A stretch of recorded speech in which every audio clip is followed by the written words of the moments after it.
এরপরে জান্নাত রুনা, আপনি লিখেছেন বড় বোনের স্বামীর সাথে ছোট বোন পালিয়ে গিয়ে বিয়ে করেছে।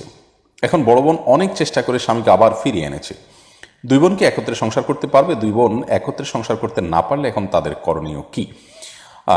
বড় বোনের সঙ্গে যদি তার স্বামীর বিবাহ বন্ধনটা ঠিক থাকে, অর্থাৎ ডিভোর্স না হয়ে থাকে, তাহলে ছোট বোন তার সাথে যদি পালিয়ে যায়, এই নির্লজ্জ কর্ম যদি তারা করে থাকে, তাহলে পালিয়ে গিয়ে যদি তারা বিয়েও করে থাকে, তাহলে দ্বিতীয় বিয়েটা বাতিল, বিয়েটা সঠিক হয়নি।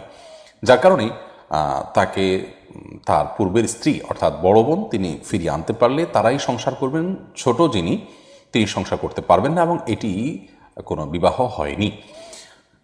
এর কারণ হলো আল্লাহ রাব্বুল আলামিন কোরআন কারীমের সূরা নিসার 23 নম্বর আয়াতে যে সমস্ত নারীদের বিবাহ করা নিষিদ্ধ তাদের বর্ণনা দিতে গিয়ে বলেছেন আন তাজমাউ বাইনাল উখতায়াইন, আর দুই বোনকে একত্র করা স্ত্রী হিসাবে এটিও নিষিদ্ধ, এটিও হারাম, এটি জায়েজ নাই। তো যার কারণে একজন স্ত্রী যদি থাকেন কোনো বোন, তাহলে সেক্ষেত্রে ওই স্ত্রীর কোনো বোনকে, ছোট হোক আর বড় হোক, তাকে যদি বিয়ে করেন তাহলে দুই বোনকে আপনি একত্র করলেন স্ত্রী হিসাবে, এটা জায়েজ নাই।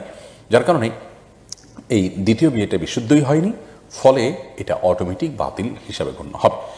আর এ ধরনের নির্লজ্জতাগুলো আমাদের সমাজে হচ্ছে মূলত পর্দার বিধানের প্রতি আমরা যথেষ্ট দায়িত্ববান না হওয়ার কারণে। আপনি যদি পর্দার বিধানের প্রতি খুবই যত্নশীল হন, দায়িত্বশীল হন, তাহলে সেক্ষেত্রে এ ধরনের দুর্ঘটনাগুলোর পরিমাণ অনেক কমে যাওয়ার কথা। নবী করিম সাল্লাল্লাহু আলাইহি সাল্লাম শ্যালিকার সাথে দুলাভাই এবং ভাবির সাথে দেবরের সম্পর্ককে মৃত্যুর মতো বলেছেন, অর্থাৎ মৃত্যুকে যেরকম মানুষ ভয় পায় এবং তা দ্বারা মানুষের জীবন চলে যেতে পারে মনে করে, ঠিক তেমনিভাবে একজন মানুষ তার চরিত্র নষ্ট হতে পারে, তিনি বিপদে পড়ে যেতে পারেন ভাবির জন্য দেবর এবং আপনার দুলাভাইয়ের জন্য শ্যালিকা।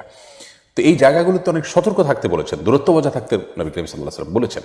আমরা মাখামাখি করি, যার ফলশ্রুতিতে এই ধরনের দুর্ঘটনাগুলো অনেক বেশি ঘটে থাকে, নির্লজ্জ ঘটনাগুলো আমাদেরকে শুনতে হয়। আল্লাহ হেফাজত করুন।